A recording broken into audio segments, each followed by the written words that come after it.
Early this morning, Melbourne time, the Australian-born Mary Donaldson became Queen of Denmark as her husband Frederik replaced his mother to become King Frederik X. They sealed it with a kiss in front of a crowd estimated 100,000. The king got quite emotional, wiped away a tear, and he promised Danes to do what kings should do: unite. At blive en samlende konge er i morgen.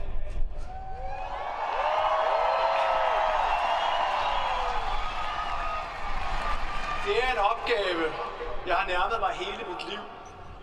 Det er et ansvar, jeg tager på mig med respekt, stolthed og stor glæde. I see many Australians, especially Tasmanians, loving the idea that even one of us can rise to royalty. Good luck to her. Good on her. Good on her. Good on him. Yeah. Good on her. It's wonderful. Finally, an Australian on a throne somewhere. He seems quite at home. Good day and welcome back to Royal News Daily, where international headlines quietly tap Australia on the shoulder and ask an uncomfortable question. Today we are zooming out, because this is no longer just about King Frederik, Queen Mary, or palace whispers in Copenhagen. This is about what happens when royal drama overseas starts echoing through Australian political conversations at home. And yes, it is happening again. Before we dive in, make sure you subscribe to Royal News Daily and click the notifications bell icon so you never miss the moment when global royalty collides with Australian politics. These conversations have a habit of returning when least expected. Now, let's get straight to it. Every time a European monarchy hits turbulence, Australia reacts in a very particular way. Not loudly, not immediately, but thoughtfully, and then suddenly, the word republic starts appearing in opinion columns like it never left. Denmark's recent royal controversies have done exactly that, quietly reigniting a debate Australians know all too well. On the surface, Denmark and Australia could not be more different. Different constitutions, different histories, different political pressures. But symbolically, the monarchy plays a similar role. It represents continuity, stability, and tradition in a rapidly changing world.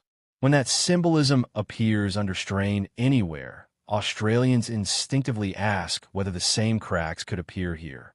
The renewed attention around King Frederik's past, Queen Mary's public positioning, and the timing of Queen Margrethe's abdication has not gone unnoticed in Australian media. Commentators are not gossiping for gossip's sake. They're drawing parallels.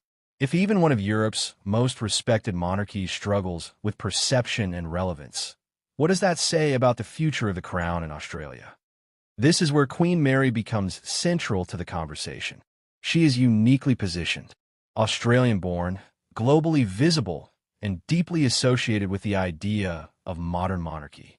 For years, she has been a monarchy's strongest unintentional ambassador down under. When she appears steady, composed, and respected, support for the monarchy feels quietly reinforced. When speculation surrounds her marriage or role, the opposite effect kicks in. Think of it like a political brand ambassador.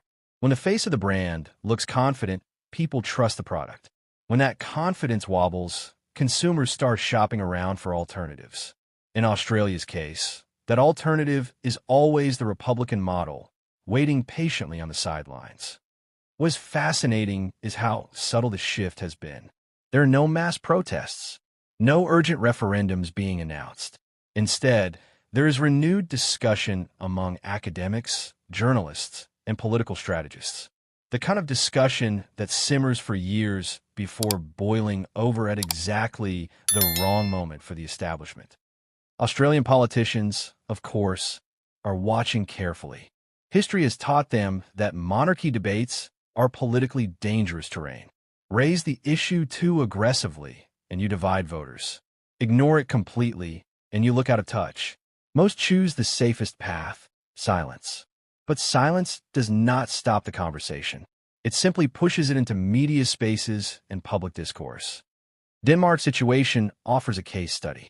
A monarchy adapting under pressure, using controlled transitions, restrained communication, and symbolic stability to maintain public confidence. From a political standpoint, it is impressive. From a democratic standpoint, it raises questions. How much should institutions rely on image management rather than accountability? Australians are particularly sensitive to that balance. There is also generational change at play. Younger Australians are less emotionally attached to the monarchy. Their connection is cultural rather than constitutional. For them, royal relevance depends entirely on behavior, values, and visibility. Scandal, even mild scandal, carries more weight with an audience already questioning the institution's purpose. And yet, paradoxically, royal drama also keeps the monarchy visible. Controversy sparks interest. Interest sustains relevance. This is the strange survival mechanism of modern monarchy. As long as people are talking about it, it still matters. The danger lies not in criticism, but in indifference. Denmark's monarchy has avoided indifference by acting decisively. Abdication, renewal, and a clear generational shift sent a message that the institution is not frozen in time. Australians noticed that. Some admired it. Others wondered why similar adaptability has not occurred closer to home. From a political strategy perspective, this is where the debate becomes uncomfortable. If monarchies can modernize to survive, does that weaken the Republican argument? Or does the need for constant adaptation prove that the model itself is outdated? Reasonable minds disagree, and that disagreement is exactly why the issue never disappears. Queen Mary